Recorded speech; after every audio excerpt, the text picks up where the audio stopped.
So good evening and welcome to everyone on Zoom and social media. Tonight, I'm delighted to be in conversation with Luisa Porritt, who is the Liberal Democrat candidate for Mayor of London. This is the third mayoral election conversation. My conversations with Sean Bailey of the Conservatives and Zach Polanski from the Green Party are both online. An invitation has been extended to Sadiq Khan, and we are yet hopeful. I'm keen to know more about the leadership voices in our community and those seeking responsibility for our city, its environment and its infrastructure. I'm interested in those who express positions for or from diverse traditions and whose religious values underpin their platform. I'm also keen to include your questions and comments and invite you to submit those through the chat. There are 25 London Assembly members who you elect at the same time as the mayor. 11 represent the whole capital, and 14 are elected by constituencies. The Lib Dems currently hold only one seat on the Assembly, and that is held by Caroline Pidgeon. Luisa has been on the Camden Council, representing the Belsize ward since 2018 after a very close run election. She served as Lib Dem MEP from July 2019 till January the 31st, 2020, when the position was abolished. Luisa, welcome this evening. Thank you very much, Rabbi Lawrence. It's brilliant to be here, and thank you to all of you for tuning in. What do you love about London? Oh, so many things, but I think mainly, and it's very easy to take for granted, and I think I probably have done this as a Londoner, having lived here most of my life, it's what a diverse city we have and how you can be anyone and be included and a part of our community. So that's what I love most. I always thought that my internationalism just was an inherent quality, if you like, but I realized that comes from being a Londoner. And it's something that we all share, that open outlook, that welcoming outlook. But also London's got so much more to offer, hasn't it? I mean, just such an amazing blend of the arts, for example, and it's really important that we support them at this difficult time. A unique destination for tourists, for shopping. There's so many things I could rave about, but I think the fact that you can just be yourself and you are a Londoner and you can come from anywhere and be accepted here, that makes us special. So apart from the fact that growing up, we all saw Dick Whittington pantos, and for an hour and a half, we wanted to be Lord Mayor of London. And when you were growing up, that's not what was on your agenda. What did you want to be? No, not at all. I mean, I'm quite a late entrant to politics, really. I only joined the Liberal Democrats in 2016 over Brexit. I think it's pretty clear what the Lib Dems' position on that was. I was always interested in politics, but I had more of a bird's eye view of it, I suppose, before I became an activist. I was a journalist and I always loved writing when I was younger. I followed a bit in my family's footsteps in that regard. My mother ran a radio station for 8 years and my father was a print journalist. And he actually warded me off doing it because he said there's no money in this business, but I went and did it anyway in my defiant way. But then circumstances changed and I saw the country going in a direction that I personally didn't agree with. I was worried about the values that I held dear, some of the things we were just talking about, actually, that I assumed were a part of what makes us British, were suddenly under threat. And so I felt the need to stand up and do something about it. And that's how I ended up in politics. So I think identity is clearly a very important topic around news discussions at the moment and the election. And we'll get onto that very shortly. Your first degree was in history, and you speak enthusiastically about history. Why? Well, I think at the time that I studied it, I'm a naturally curious person. That probably explains why I went into journalism for quite a while. I wanted to understand the world around me and how it was shaped to become what it is today. And that turns out to have been quite prescient for a career in politics as well, because I think it's really important to know and understand our history in order to understand mistakes that have been made as well, and make better decisions for the future. So, what do you think of Sadiq Khan's Statues Commission? Have we gone too far when activists are trying to cancel Gladstone, who was one of the leading and liberal prime ministers of the 19th century? He was, yes. Well, look, I mean, we've been talking about how our city is an inclusive place. And I think that in some respects, we do need to modernize and make sure that what we see in our city reflects back our diverse communities. And so this is also about many of London's communities feeling excluded when they look at public buildings, statues, street names. So I think it's right to look into these things. And the mayor can't change all of it. A lot of it is down to local councils, actually. But I'm a bit wary that some of these initiatives may just become talking shops and not actually lead to real action. So it'll be interesting to see how that plays out. Right. So the statue for John Cass is in Old Jewry. That's where the Jewish community was required to live. And in fact, from my point of view, the name being there is a way of reminding the community, reminding the people around of history and some of its negatives. Well, it's a balance, isn't it? And I think what these reviews should be about is working with all parts of London's communities to work out how do we want our city to look in future. That doesn't necessarily mean that every single statue will get scrapped. It's also about updating what we see on our streets. But I think it's important to include everyone in the conversation about that. So you think there should be a statue commemorating the victims of slavery, for example? Because there isn't one at the moment.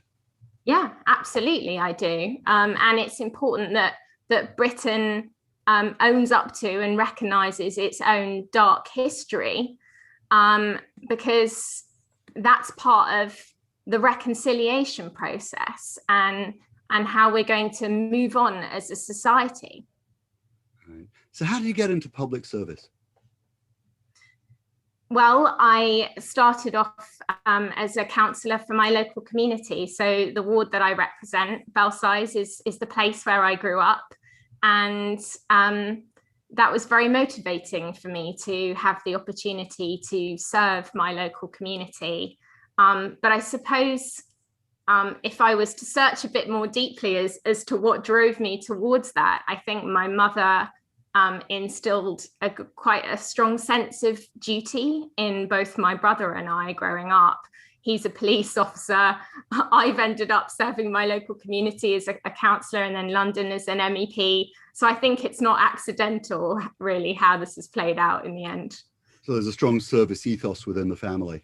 Yeah, I think so. I grew up very aware and made to be very aware of the privileges that I had, and that not all Londoners do have a decent roof over their head, get to have a decent education, and not to take these things for granted. So I think there's an element of wanting to give back and make sure that other people have opportunities like I did.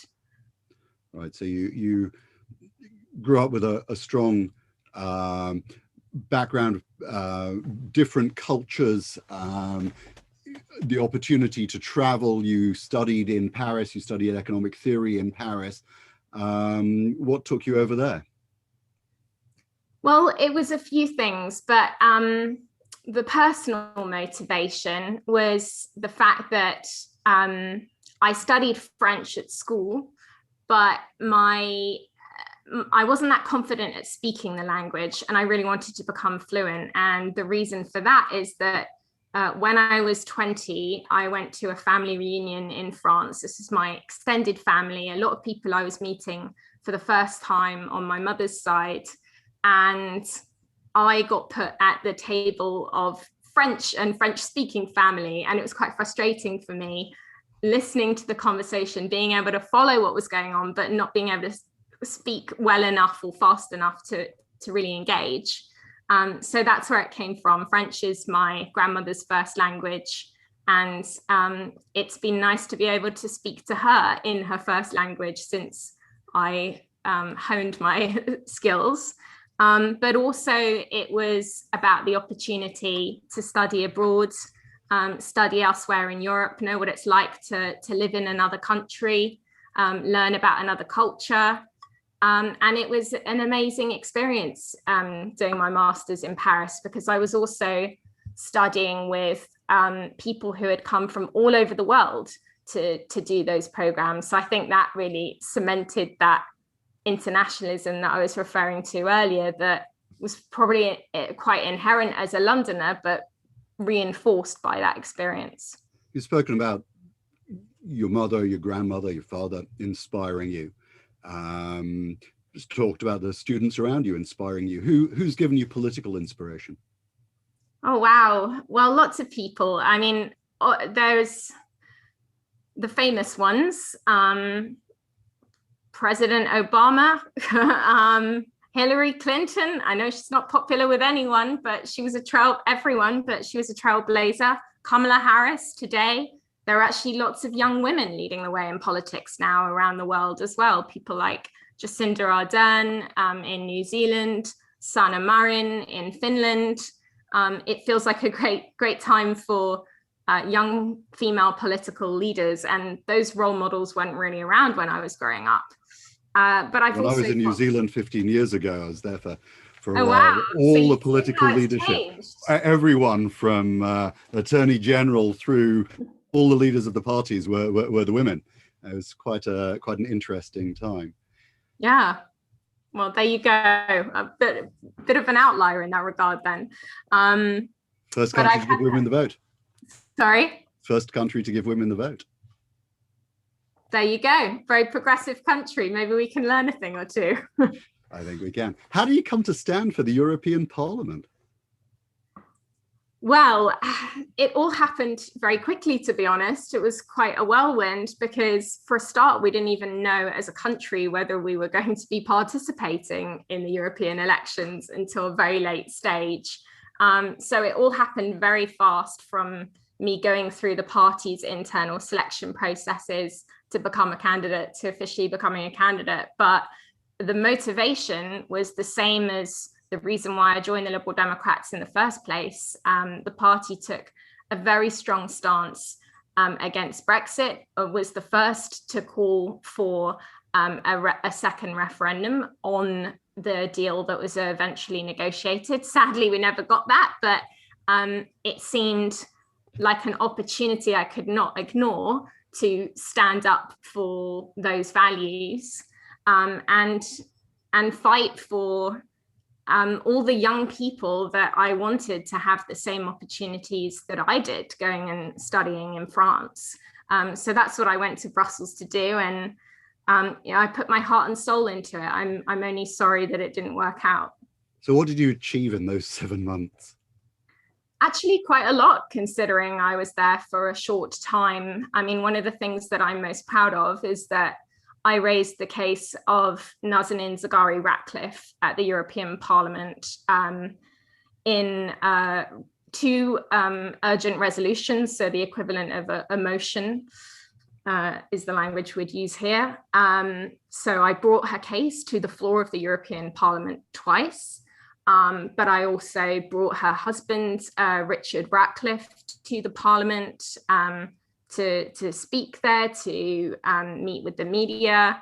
I wrote to and lobbied Josep Borrell, who is the EU's representative on foreign policy, to make sure that he took up her case, and also that he would continue to raise her case even once she ceased to be an EU citizen, because at the time, that for anyone who doesn't know the background, she's a British Iranian woman who was taken hostage by the Iranian authorities in 2016 and is still not free. And I thought it was really important to have a legacy for her and have more voices raising her case. So that's what, even in the final month, once the whole Brexit situation was over, and as much as you could say it is, obviously still affecting us, I focused my energies on that. And I met with MEPs from all different political ideologies in order to make sure they were aware of her case and that they were aware that this is a wider practice by Iran of taking Westerners as diplomatic hostages and making sure that other MEPs would carry on that work and carry on raising this issue once we were gone. Nazanin's still in the news. Are you still involved in the campaign? I am, yes. What can we do to help her? That's a very good question, and thank you for asking it. I think one of the main things is keeping it on the agenda, not forgetting about her, because obviously the media operates in cycles, and so her case tends to get reported on when there's a specific development. Right now, it's a pretty critical time because she's facing a second set of charges. So she should, by rights, be back now, back with her family in West Hampstead, but she's not. I mean, she never should have been charged in the first place on the first set of charges because they were trumped up charges. But there was a lot of hope that once she'd served that sentence, that would be the end of it, and it's not. So I think spreading awareness, and there are petitions out there. You can follow the Free Nazanin account on Twitter and Facebook and Instagram to get updates on her situation. Write to your MPs as well, and keep the pressure on Dominic Raab to do the right thing. All right, thank you for that. What does it mean to be a Liberal Democrat today? Well, I think that the case for liberalism is stronger than ever at the moment. We've seen with events in the last couple of weeks in London specifically, but also for the UK as a whole, that some of the values we hold dear are under threat. One of them is the right to protest peacefully. We saw the disproportionate response by the Metropolitan Police to the vigil that happened on Clapham Common. That could have been managed so much better and allowed to go ahead safely and peacefully in cooperation between the police and the official organizers. That's not what happened. The whole situation has escalated as a result. And then last week in Parliament as well, we saw the Policing, Crime and Sentencing Bill be put forward by the government, which would further clamp down on our right to protest peacefully for the long term beyond the pandemic. And I think this is a very worrying trend and reinforces why we need liberalism. You were very critical of the handling of the demonstration, the vigil on Clapham Common. How do you think Cressida Dick should be accountable? Well, I've already said publicly what I think should happen. So I'm just going to add some context, which is that my colleague Caroline Pidgeon on the London Assembly and I wrote to Cressida Dick on the Friday night before the vigil was due to take place on the Saturday, following the High Court ruling that made it clear there was a way for it to go ahead safely and for the police to manage it proportionately, urging her to do that. And she didn't follow our advice. And we saw what played out. The images from that night are appalling and have damaged trust between young women like myself and the police. And there are already communities in London that felt that feel rightly, in fact, that they are treated differently by the police. And trust is so important. We have policing by consent in this country. And that night, she may be a female commissioner, but Cressida Dick let women down. And so I called pretty swiftly for her to resign. Sadiq Khan has found self-criticized for his handling of policing issues and crime. From locally and as far away as Donald Trump, for whatever that might have been worth. What really is the relationship between the mayor and the police? So the mayor is chair of MOPAC. So the mayor does which is the mayor's Office of Policing and Crime. Good test. And so he does have some oversight powers when it comes to the Metropolitan Police. But it's also, and this applies to other areas where the mayor has responsibilities, it's not just about his direct technical powers. It's about the influence that you have being in the position of Mayor of London.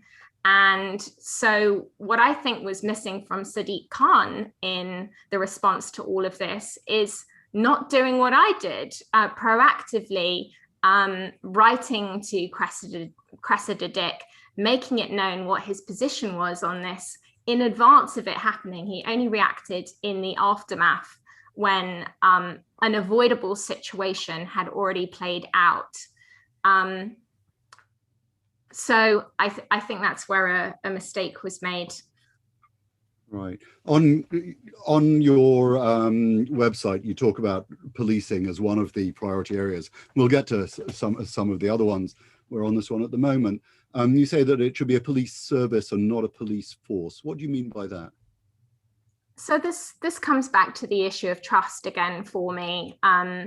It's not just about what's played out in the last couple of weeks, but many Black, Asian, and other ethnic minority Londoners feel rightly that they are treated disproportionately. And we've seen evidence of that. There have been more lockdown fines, breaches of lockdown fines issued against Black and other ethnic minority Londoners than white Londoners.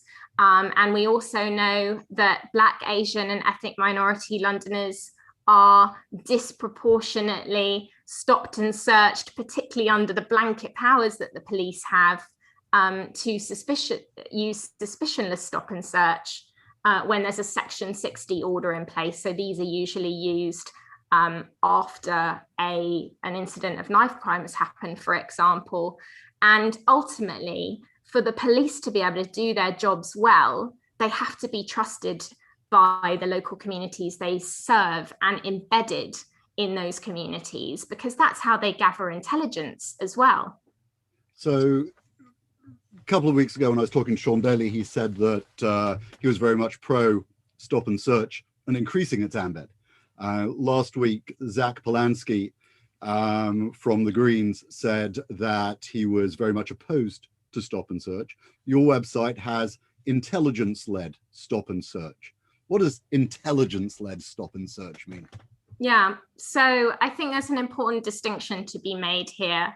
I'm not saying we should get rid of stop and search powers altogether. The police already have those powers, and sometimes those are important in order for them to carry out their job.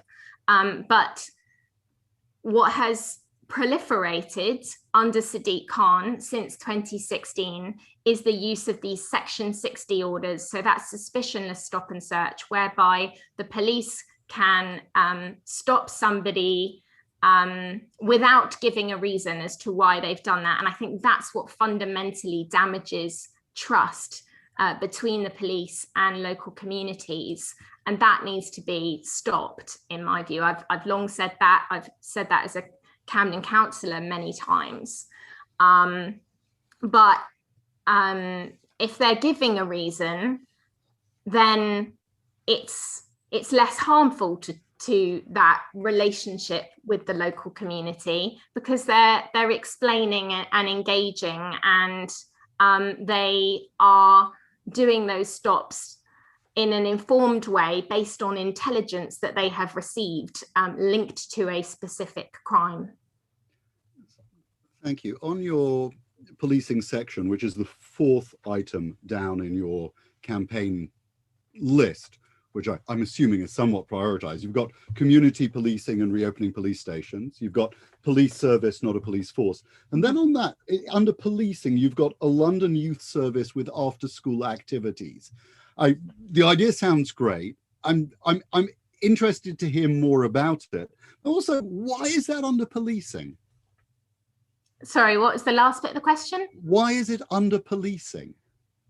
That's a very good question. And I think it speaks to my whole outlook and a liberal outlook on the issues of what we often term policing and crime. And I think it's very easy to say in response to incidences of crime that all we need is more police officers. And there's no doubt that the fact that the number of locally embedded police officers being cut back over many years now has had a damaging impact, and it makes people feel less safe if they don't see Bobby's on the beat anymore. And it also means that the police are under-resourced to investigate crimes. They don't even look into burglaries most of the time anymore. A lot is going under-investigated, and that's not fair to Londoners who are victims of crime. So I want to restore dedicated ward teams, dedicated to their specific local areas. But I also don't think that crime can be dealt with through enforcement alone. And this applies to all areas of safety. Youth violence is the key example of this, I think, because it's often the knee-jerk response that comes out, put in a Section 60 order, let's have more police. But ultimately, that is not tackling the drivers of youth violence, which is actually, those are much more complex. It's to do with things like poverty and lack of opportunity and hope for young people. And the fact that our youth centres have been cut back, not just our number of police officers, has had a really damaging impact, because it means that there aren't those alternative positive avenues available for young people, which prevent vulnerable young people from being preyed on by criminal gangs. So I think it's so important to tackle the root causes of crime as well, not just through enforcement. So youth activities are a positive bonding, community building exercise. Yeah, where does the money come from? They also give young people hope and confidence that they can do something with their lives, something positive. Where's the money coming from? Well, it can't come from the mayor's office alone. The mayor's only got a budget for and responsibilities over adult education. And it's really important that we invest in education from a young age, I think, as a society. So some of this has to be dealt with at the national level. But one of the things that I've proposed, for example, is the creation of a London Apprenticeships Hub, which would make it easier for young people to find opportunities. And also there'd be a dedicated team at City Hall working with businesses in the capital to encourage more take-up of the existing apprenticeship schemes that are in place. Because what we have at the moment is quite a complex web of schemes. There's the apprenticeship levy, there's Kickstart, which was set up in the last year in response to the pandemic. And there are some quite basic barriers to take up that a technical team at City Hall could help some of those businesses to overcome. At the moment, only 8% of London businesses employ an apprentice, and they're a really good way of making sure that young people get the skills and experience that they need to kickstart their careers. The London Precept went up by more than 6% this year. Is it going to become more expensive if you become mayor? Well, I want to put TfL's finances on a more sustainable footing, so that we don't just have to tax Londoners more through the Precept. One of the things that I want to do is remove this, again, another complex web of schemes. At the moment, we've got the congestion charge, ULEZ, that being expanded, the potential introduction of the boundary charge as well.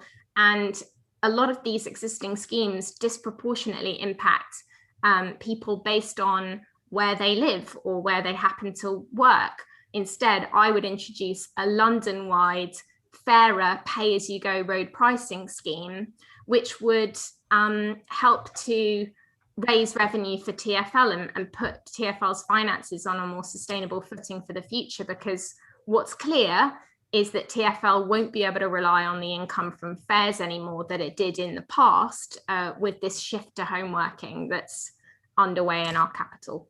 So you're going to make it even more expensive for people in the suburbs to come into town?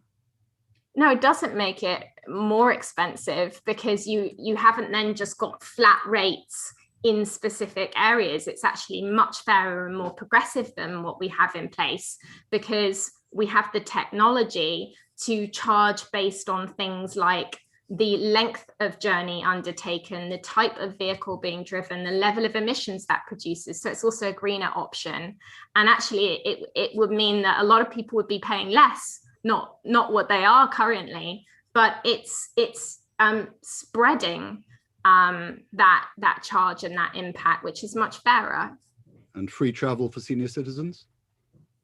Well, again, this is all part of the solution for how to put TfL's finances on a more sustainable footing for the future, so that we don't end up in a situation like what has happened since the pandemic began. We've seen these very fractious negotiations between the mayor and central government, with only short-term funding arrangements and quite punitive conditions often being proposed at the same time. Things like removing free travel for under 18s. And for many young Londoners, they rely on that in order just to get to school, let alone to enjoy what our capital has to offer.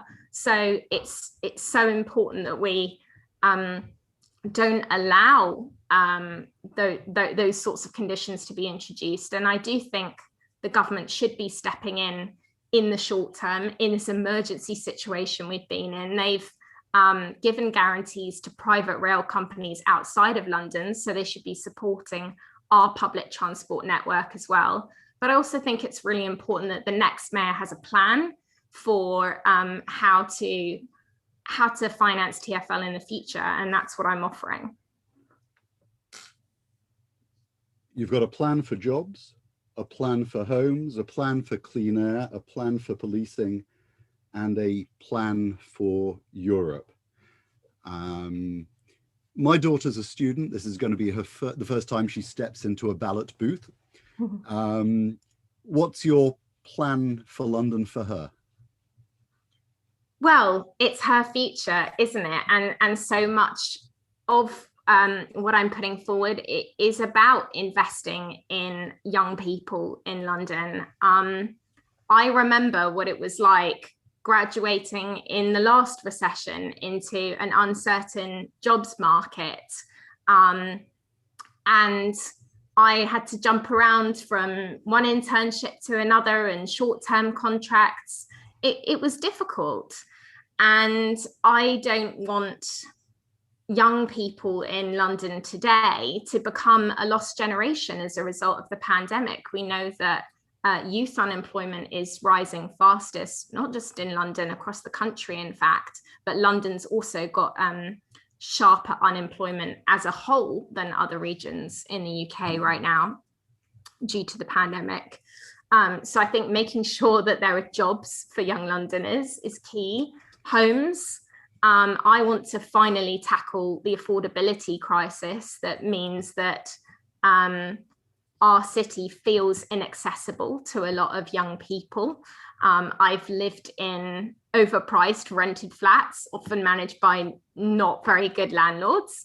And I don't want that to just be the fate of young people in London today. I think we've got a unique opportunity with office space becoming empty and available as a result of this shift to home working to finally fix our housing crisis by converting some of that empty space into quality, affordable, zero carbon homes. And by increasing the supply, we will bring down the cost of housing as a whole. I think there's a real sort of existential challenge to London at the moment. And it's so important that we make sure that it's still a viable and attractive place for young people to live and work. And of course, cleaning up our air has got to be part of the mix as well, because I'm an asthmatic because of the pollution in London. And if we don't take urgent action to clean up our air, then the fate of the next generation is going to be far worse. What are you going to do for our high streets? So that's part of my plan for jobs. I think at the moment we're seeing a lot of very negative stories in the media about all these retail outlets that are closing down and stories about the death of the high street. And what we need is a plan for how to make our high streets fit for the future. So what I'm proposing is encouraging high streets to transition into places that are really at the heart of our communities again, and serving the needs of local communities. So they will become more services based, offering things like co-working spaces and childcare services and more places to socialize after work, which is going to be so important if people are spending more time working from home. And we've seen in the last year that people have been spending more time and money in their local area. So actually, I think there's a real opportunity there that we can capitalize on to revive our high streets.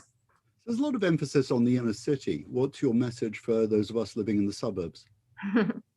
Well, it's not necessarily different, because I think all Londoners should and do care about the basic needs of jobs, homes, and clean air. But, you know, I recognize there are specific challenges facing outer boroughs. One of them is that if the boundary charge was to be introduced, for example, then that would disproportionately impact people living in the areas that would be affected, including in North London.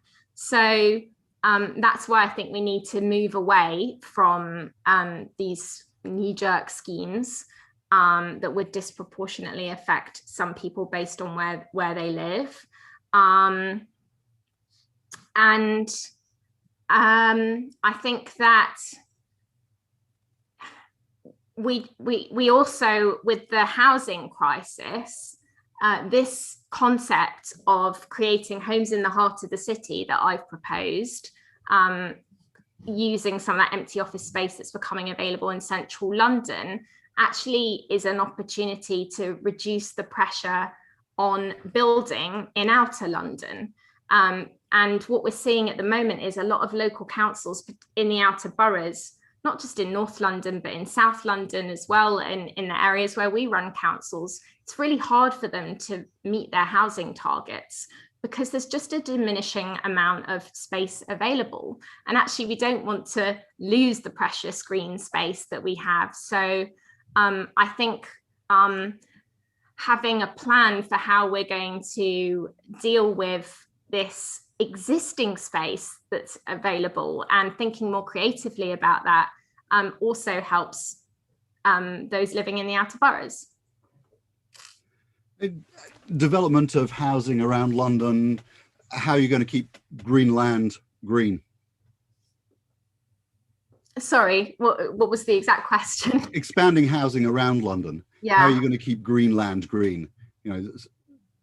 Well, this would go a long way towards achieving that, because it would mean that we wouldn't be fighting over this limited precious green space that we have, and having to choose between the housing that we need and the environment that we want to preserve. It's not only about empty office space and seeing that as the opportunity to fix our housing crisis, but we've also got over 25,000 empty homes in the capital. So that's more space that we're not making the most of. And so therefore we can protect our green spaces at the same time. I just invite people to contribute questions and comments in the chat. Today was the deadline for the publication of notice of election. What does that mean? Well, it basically just means it's the official start of what we call in political geek world, the short campaign. It's when things like your expenses start getting recorded, and broadcasters have to ensure that they are being balanced in their coverage and giving all the candidates a fair hearing, which I'm obviously very pleased about. Right. Less pleasing, I guess, would be today's opinion poll, which has got Sadiq Khan winning on first ballot, and has got you and the Greens getting about 7% each, which is ahead of UKIP on 2% and the Women's Equality Party candidate on 1%. Is it worth voting for you? Absolutely. Look, this is a PR election. Anything could happen. The last time we had a PR election in London, the Liberal Democrats won in the capital. That's how I got elected as an MEP. And the great thing about the voting system that we have in London at the moment, although it's under threat from the government right now, is that people can vote with their hearts. You can choose the candidate and the party whose policies and vision you most agree with and put them as your first preference. If you're really worried about another alternative getting in, then you can have a safety option as your second preference. But you really can vote for the person you want to. This is not like first past the post, where people often feel forced to choose between their two least worst options. So yeah, what I would say is don't write the Liberal Democrats off. When I stood as a councillor, I was told by opponents and the local media that I wasn't going to get elected as a newcomer. I beat the incumbent Conservative councillor by 9 votes, but that's all it took. And in 2019, I got elected as an MEP because people voted based on their values and the party that was standing up for those. So I would encourage people to have an open mind. The polls are quite consistently showing me third now. So I think with the Conservative challenger in this race being such a weak candidate, there's clearly room for an alternative challenger to Sadiq Khan, and no one's got an automatic right to a second term. So I think it's important to have someone in the race who is providing that alternative and also challenging the mayor on his record, because at the moment, all I'm hearing is that people should vote for him because he's not the Conservative candidate, not because he's delivered for London. Right. There are a large number of people saying they're not intending to vote. What can you say to get them to get off their tuchuses and vote? Don't miss out on your chance to have your say. This is a right and a privilege that we have and that people fought for. And this is the future of our city. This is such a crucial moment for London as we move beyond the pandemic and look to the recovery in the future. And the mayor has such an important role to play in shaping that process and leading it. And while you're thinking about whether to vote, I would invite you to think about what I've said today as well. And if you like that, then please actually don't just go to the ballot box, get a postal vote. Right, fair enough. You became the candidate after fellow Lib Dem candidate Geeta Sidhu-Rob was suspended following accusations of anti-Semitism. She was on record saying, "Don't vote for a Jewish candidate." And she said that she's apologized. I'm not going to ask you to judge her, but I want you to reflect. Can people climb back from the positions they've taken in the past? And does the cancel culture today make it difficult to hold positions? Look, I saw the footage of where those comments came from at the time, and I was as shocked as everyone else by it and appalled personally. That was not representative of liberal values. And as somebody with Jewish heritage, I found it very upsetting, actually, to hear those remarks. And I understand what you're saying about not condemning people permanently, but actually, I think that these remarks were so abhorrent that that disqualifies a person from political office permanently, especially a role like the Mayor of London, where your job is to represent all of London's diverse communities. And Londoners need to feel confident in that person, that they will do that and stand up for all of them. And so I'm glad that my party acted swiftly in that case, and that we have stood by the Jewish community. Thank you for that. So, I'm also intrigued about Tim Farron, who effectively had to resign the Lib Dem leadership because he found it impossible to reconcile personal religious conviction with, how to say it, the expectations for public comment. How are we supposed to balance the truth of who we are and what we believe with the need to speak out on everything? Well, this is again an issue of inclusion, ultimately, and many members of the LGBTQ plus community felt alienated by Tim's remarks in that interview. And again, it comes back to you're seeking to represent a wide range of people. He maintains, and this is true, that he's never voted against the rights of people from the LGBTQ plus community. He has supported them as a liberal, but it's also about what you say as well as what you do. And I think he found that personal struggle very difficult. People need to feel confidence in the person that's seeking to represent them. That obviously created issues for us. I heard it on the campaign trail. And I think it's right that we've moved on from that. There's many things. Does that mean that someone like me with a strong religious background could only run for public office if I disavow the religion? No, not at all. No, but no one was ever asking Tim to disavow his religion. Not even Liberal Democrat members who were deeply offended by what played out there. These things don't have to operate in conflict. You can have your personal faith, and as liberals, we believe in religious freedom.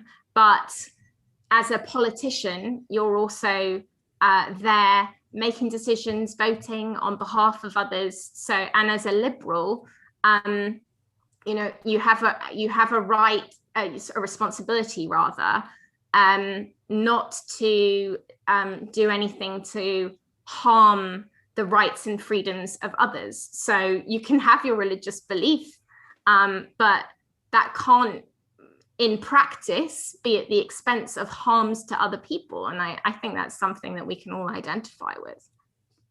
I think we can identify with it on one level. I think it's very difficult to see how it translates into into real life. You step into a church or a synagogue or a place of worship, and immediately you're identified with its dogma, and therefore you're seen as being part of a world.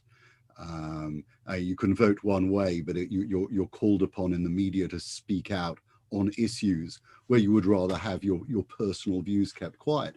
I just think that must make it very difficult for anybody with strong convictions to go into politics. And I just wonder if it forces people to have to be so all-inclusive that at some point they lose the ability to stand for anything. I mean, I don't think so necessarily. I mean, Tim's faith also has driven his deep conviction about the need to support refugees and the most vulnerable people in our society. So I recognize that the positive interaction there can be between the beliefs you hold as part of your faith and what drives you as a person and a politician. But I don't think it's inconsistent to then be able to be in public life and believe in the inclusion of others. I mean, I know plenty of people from different religious communities who have an inclusive outlook, that they have their own beliefs, but they're also not seeking to restrict the freedoms of anybody else. I don't think that it's one or the other necessarily. I mean, it's interesting what you're saying, but I don't think it's a mutually exclusive. For any congregants who are watching, I'm not planning to give up the day job and run for Mayor of London in any election soon. So rest assured on that. You come from be discouraged. You come from a multinational background: Spanish, Turkish, Egyptian, Austro-Hungarian.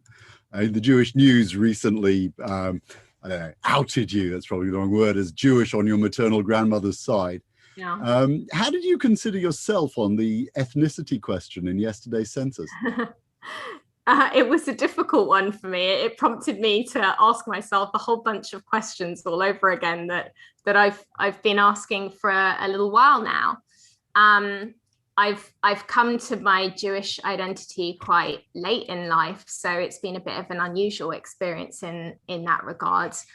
Most of my friends growing up in North London, I have a lot of friends in the Jewish community, were brought up very consciously with a Jewish life.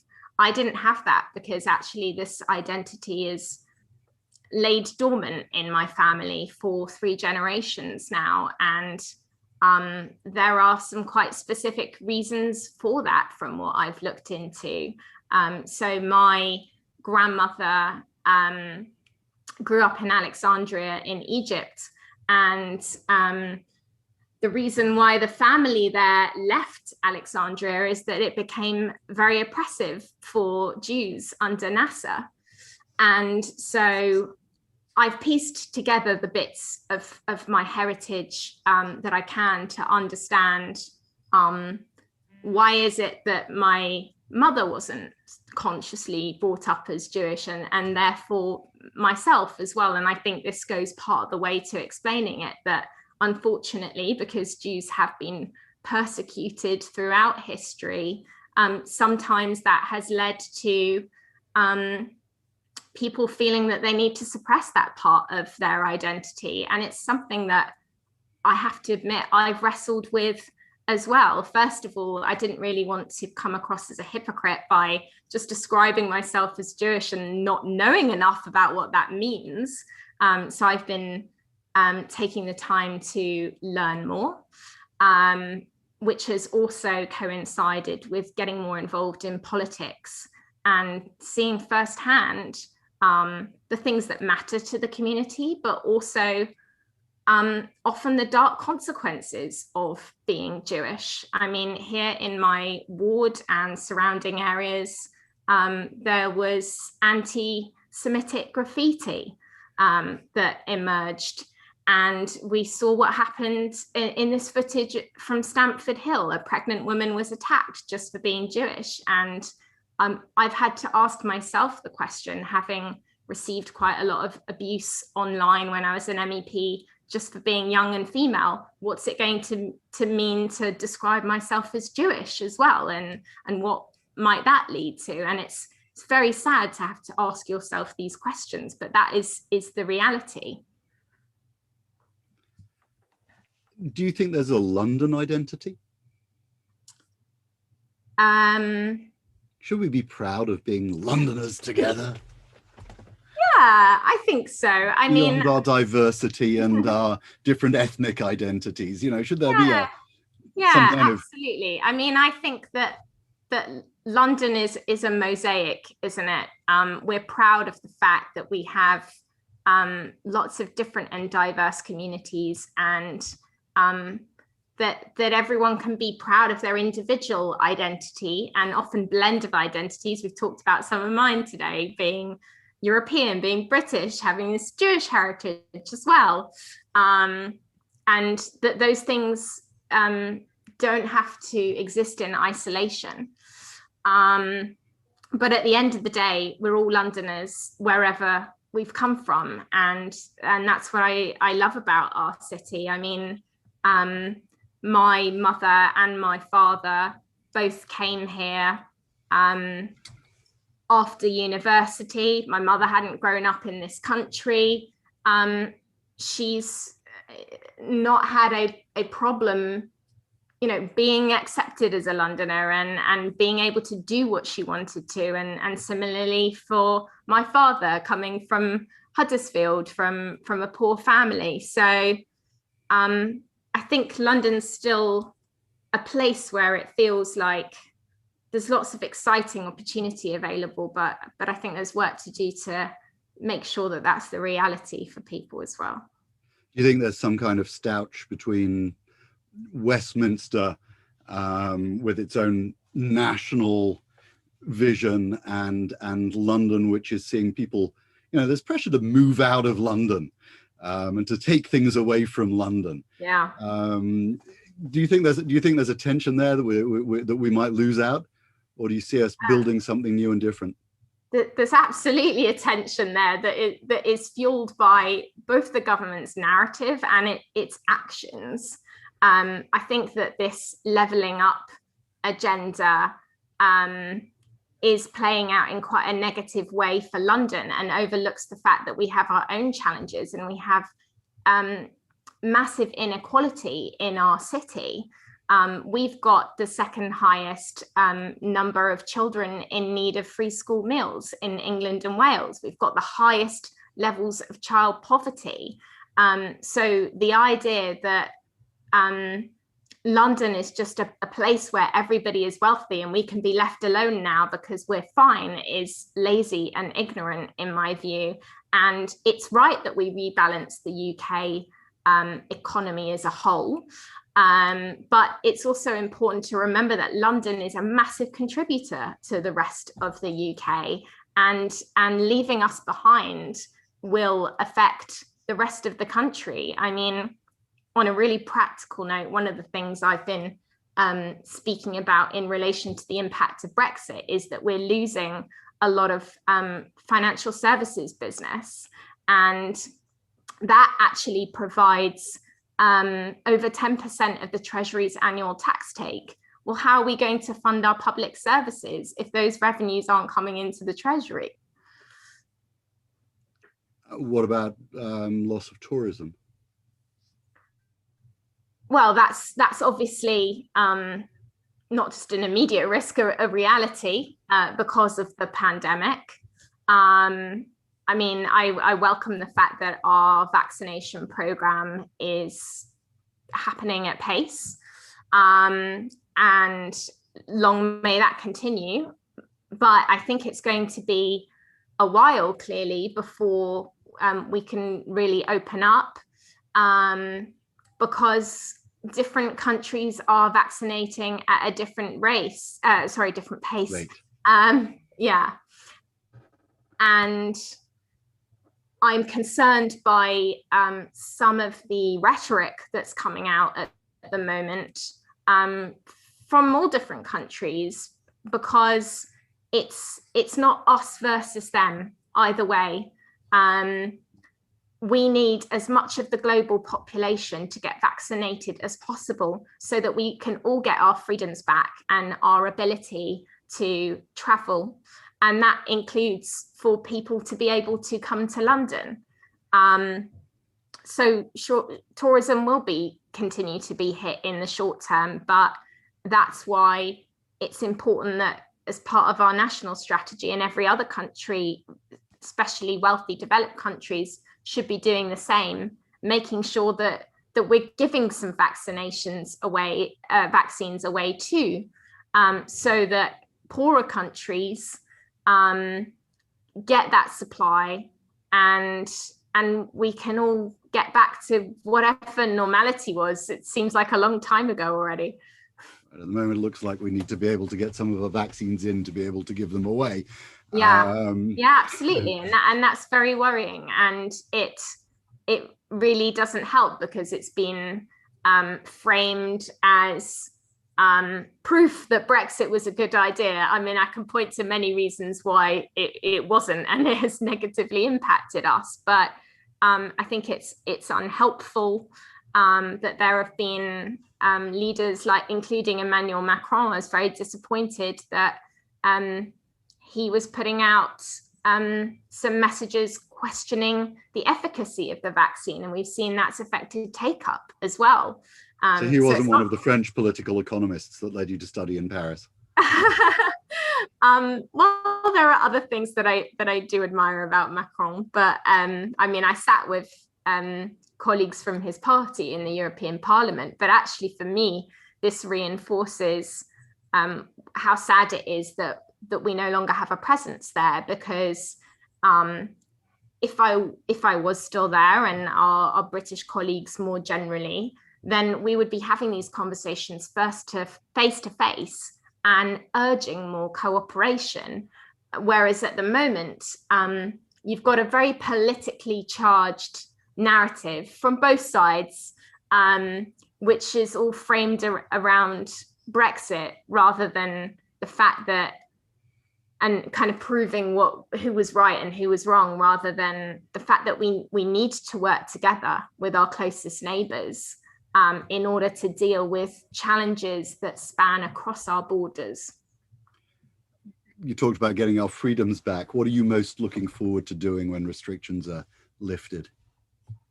Oh, so many things. I mean, there's obviously different stages of easing. I mean, I'm already enjoying the fact that restrictions have been eased for campaigners, so I can now get out and about a bit again on the doorstep and have human interaction with Londoners. It's very refreshing after spending quite a few months of the campaign on Zoom. It's lovely, and it's lovely to be here now, but it's not the same as being in the same room and having that exchange. But I'm also just looking forward to seeing my friends again, and all those things that we took for granted before, I suppose. That I think the difficult thing for many people, myself included, is that it feels like there's no real downtime, because we have our working day, and then there isn't somewhere to go and see other people and unwind afterwards. You're going to have time to see friends when you become mayor? I like that vote of confidence. I think it's important for any individual, including busy elected politicians, to factor in downtime and keep a life as well. We all need it as human beings. So should I become mayor, I'll still be making time for that. And that's what I do as a candidate as well, because it's important for your mental health and well-being. Tomorrow has been designated as a National Day of Reflection by the Marie Curie Trust and some others. Let's come together to reflect on our collective loss, support those who've been bereaved, and hope for a brighter future. What's your particular COVID reflection?